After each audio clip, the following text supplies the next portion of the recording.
Welcome to the Capital Talk. Today we are joined by Mr. Дэвид Эдвардс, the CEO of the Альфа Аурора Авиэйшн company. Mr. Дэвид Эдвардс, welcome to our studio. Thank you very much for having me. Yeah, it's a pleasure. Mr. Edward, your company is operating in Mongolia for 2 years in specialized helicopter services. So, how is the business going, and what's your company's goal in Mongolia? Well, the business is going well. This year's been really our first full year of trading. The first year was more about getting a regulatory authority to be able to operate as a helicopter business. So yeah, 2025 has been a good year for us, both with our domestic customers and international customers as well. So from market perspective, the helicopter service is kind of new business to Mongolia. So how do you see the market? I mean, are there many competition or not? What do you think? There is some competition. There are 2 or 3 other helicopter operators who are operating single helicopters, as in just one aircraft in their fleet. Yeah. I would think safe to say they don't aggressively market their business. I think they probably target more the domestic kind of market, the Mongolian customers, whereas we are trying to attract foreign customers. We're trying to tourists, high net worth individuals, but we've actively targeted clients in Russia and China and Taiwan and Japan, South Korea. So that's where we see the greatest growth from, not just for our business, but of course for the greater economy, of course. So if we're attracting people to come here, then they're obviously going to spend more money in Mongolia than just helicopter services. So when it comes to specialized helicopter, I know the 3 sectors that the specialized helicopters the operations are operating. So first is of course tourism sector, like you mentioned before, and the second one is emergency, and the third one is a mining, I guess. So, and Mongolia has a vast the territory, and to run a business smoothly, the high income individual use a lot of the helicopter services in Mongolia. And how do you see the potential for the next 5 or 10 years? There's a great potential, I think, for helicopter services. You broke into 3 very well there. So for the Mongolian state, using helicopters both for search and rescue, for emergency services, and within state-controlled apparatus, and there's a great benefit for the Mongolian people and community. Then yes, for our specific industry, or a sector of the industry, is corporate VIP, tourism. So yeah, as I said, high net worth individuals within Mongolia, but not so much high net worth individuals from overseas. You don't need to be super rich to hire a helicopter. That's a misconception. And then the mining sector, yes, there's a great potential there for using helicopters, but for a survey, for airborne survey. At the end of 2023, we did a small test case using a helicopter for a 6-week program in the Gobi, using one of our aircraft in conjunction with an Australian survey company to do an electromagnetic survey, and I believe the data that was gathered from that was excellent, far more detailed than it ever had from any previous surveys. Yeah, but from a market perspective, of course, the helicopter service is required, but since it's a new business in Mongolia, it's a new service.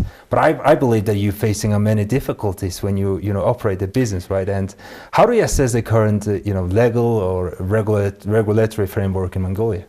So because helicopters are still fairly new from a commercial standpoint, new within Mongolia, the regulations for operating helicopters are not quite to the international level.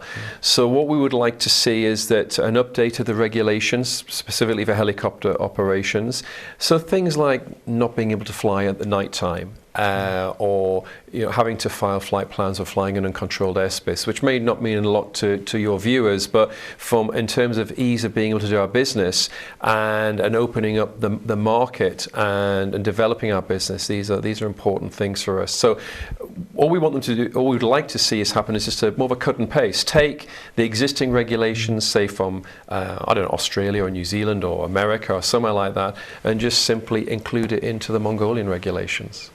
But when it comes to the regulation, I mean, the Parliament of Mongolia ratified the new law on the public and private partnership.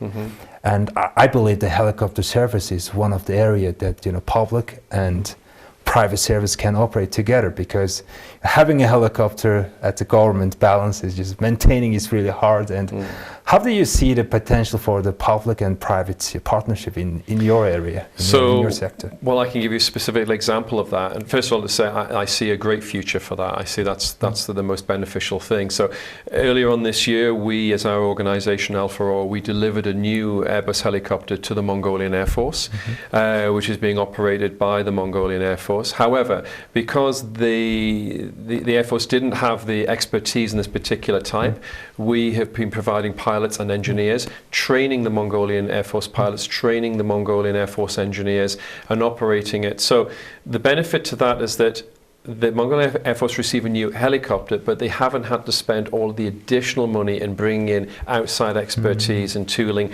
to launch this new aircraft.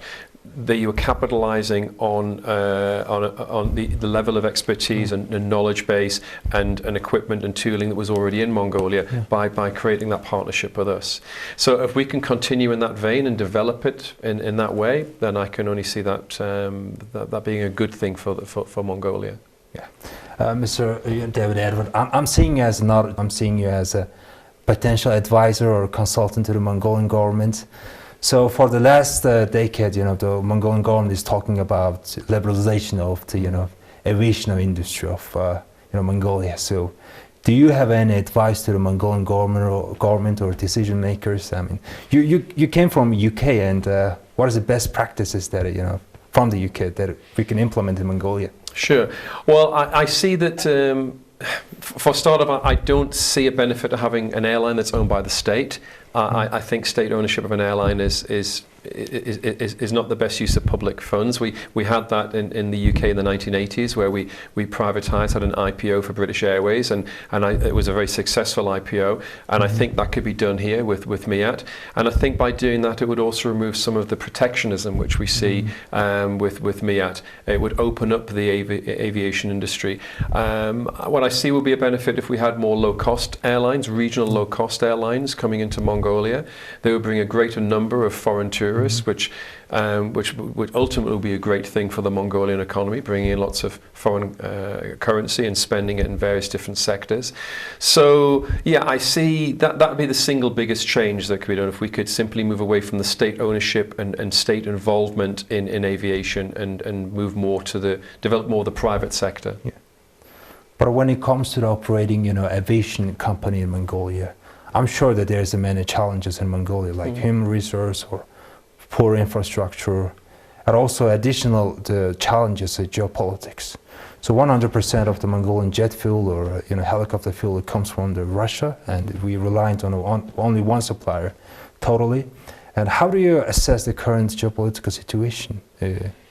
Yeah, it's not healthy to have supply of fuel coming from one source, or indeed the supply of anything coming from one source is never healthy. There's a security issue of that and maintaining continuity of supply. So I believe, I'm not an expert on the source of aviation fuel. Clearly, we as a company are not buying it directly from an overseas source. We purchase it from a domestic supplier. But I believe, from what I've been told, that there is a move to move from the 100% dominance on the Russian supply to purchasing aviation fuel specifically from either China, South Korea, Japan, other sources. So yes, the more the different range of sources you have, the greater security it will create for you. Yeah.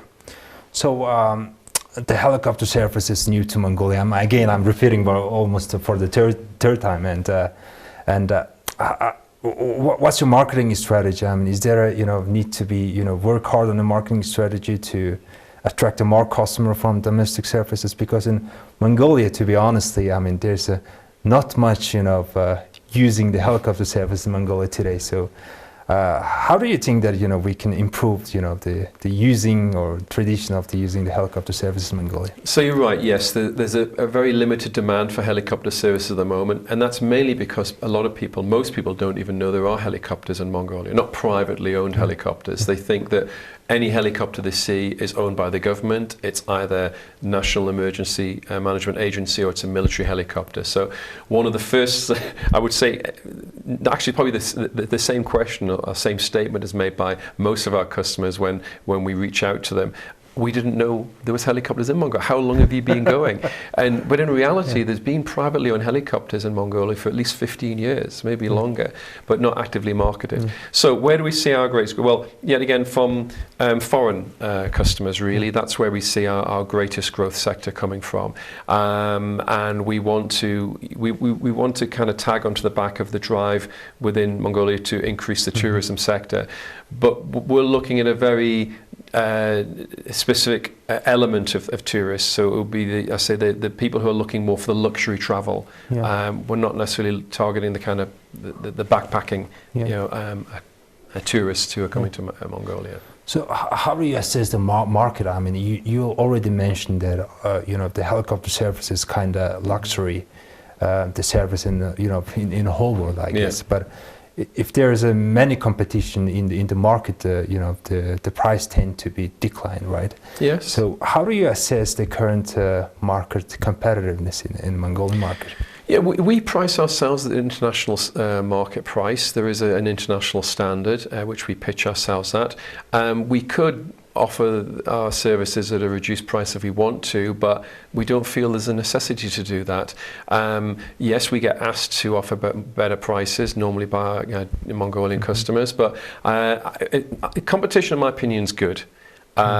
Yes, it squeezes some of your profit margins, but ultimately it means that the people who are better at managing their business, better at marketing their business, offering the better service, building up a better rapport and with their client and having a better safety record, these are the aviation companies that will survive.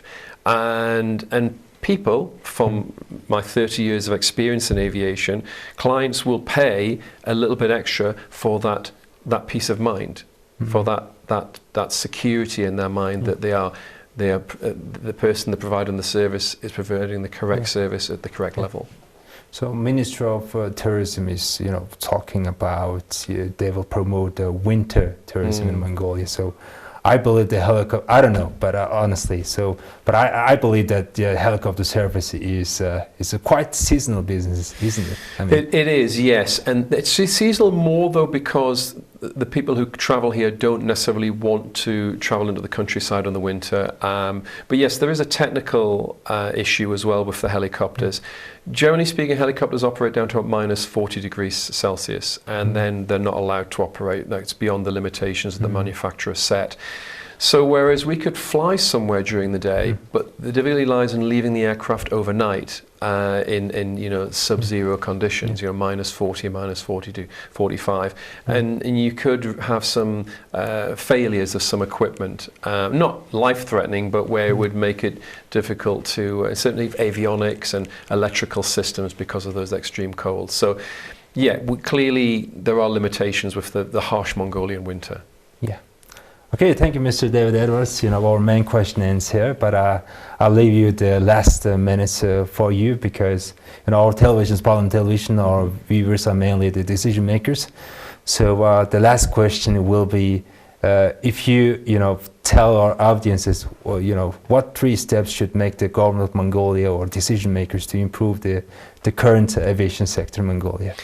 Well, I think transparent policies, so easy to understand, and obviously there are certain levels of bureaucracy that we know exist within Mongolia. I'm talking specifically about within the regulatory body, the Civil Aviation Authority. We have great people there. We have a new Director General who's very forward-thinking, but there's some things need to change in terms of the regulations, the implementation of the regulations, and the level of expertise within the regulator to work with the private entities, and ultimately that will make it easier for us as private companies, and if we're allowed to develop, there will be an economic benefit. Okay, Mr. Edward, thank you for coming and thank you for your valuable insight on the Mongolian aviation industry. Thank you so much for having me. Thank you.